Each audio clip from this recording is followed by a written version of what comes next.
বন্ধুরা, আমি আজকে আলু আর 3টে আলু আর 1 কাপ মানে 1 কাপ বলো কি হাফ বাটি বলো বেসন দিয়ে আমি একটা সুন্দর একটা রেসিপি বানিয়েছি, যেটা তোমাদের সাথে শেয়ার করছি। এই রেসিপিটা খেলে তোমরা ডিম মাছ মাংস খেতে ভুলে যাবে।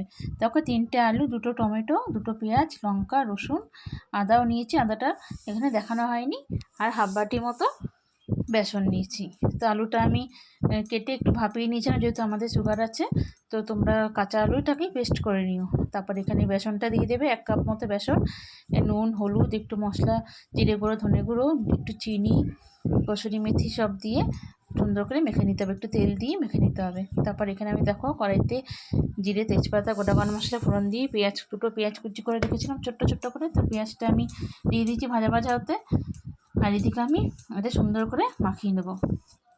মাখানোর পর আমি তেল দিয়েছি, তেল দিয়ে একটু মাখিয়ে নেব। তো এবারে আমি মশলাটা ভাজা হবে ওইদিকে। মশলাটা আমি পেঁয়াজটা ভাজার পর আমি আদা, রসুন, টমেটো, লঙ্কা সব একসাথে পেস্ট করে রেখেছিলাম, সেই পেস্টটা এখানে দিয়ে দিয়েছি। দিয়ে নুন হলুদ দিয়েছি। এবার আমি যে কিছুটা পুরো সব রকম মশলা একটা ট্রের মতো নিয়ে নিয়েছি। দেখো, এখানে চিনি আছে, জিরে গুঁড়ো আছে, কাশ্মীরি লঙ্কা গুঁড়ো আছে, গরম মশলা আছে, কসুরি মেথি সব একসাথে নিয়ে আমি এখানে দিয়ে দিয়েছি। এই মশলাটা কষতে থাকবে, একদম আমি গ্যাসটা কমিয়ে দেবো। আর এর উপর আমি একটা ঝাঁঝরি থালা বসিয়ে দেবো। তো একদম মশলা ওইদিকে কষতে থাকবে, এদিকে আমি ঝাঁঝরি থালা মধ্যে একটু তেল মাখিয়ে রেখেছিলাম। এরপর আমি সমস্ত যে ব্যাটারটা গুলে রেখেছিলাম সেগুলো মানে এখানে ছোটো ছোটো করে আমি দিয়ে দেবো। তোমরা চাইলে এখানে চামচ দিয়েও দিতে পারো। তো আমি হাত দিয়েই দিয়েছি। তো যেহেতু আমাকে এক হাতে ক্যামেরা ধরতে হয়, তাই আমি হাত দিয়ে আমার সুবিধা হচ্ছে দিতে। তো হাত দিয়ে আমি দিয়ে দিয়েছি। তারপর এটা আমি সব দিয়ে ঢেকে দেবো সুন্দর করে। এই ভাপেই নিচ থেকে যে ভাপটা উঠবে, মশলার ভাপে এই পুরো বড়াটা হয়ে যাবে। এটাকে আমি ঢেকে দিয়েছি।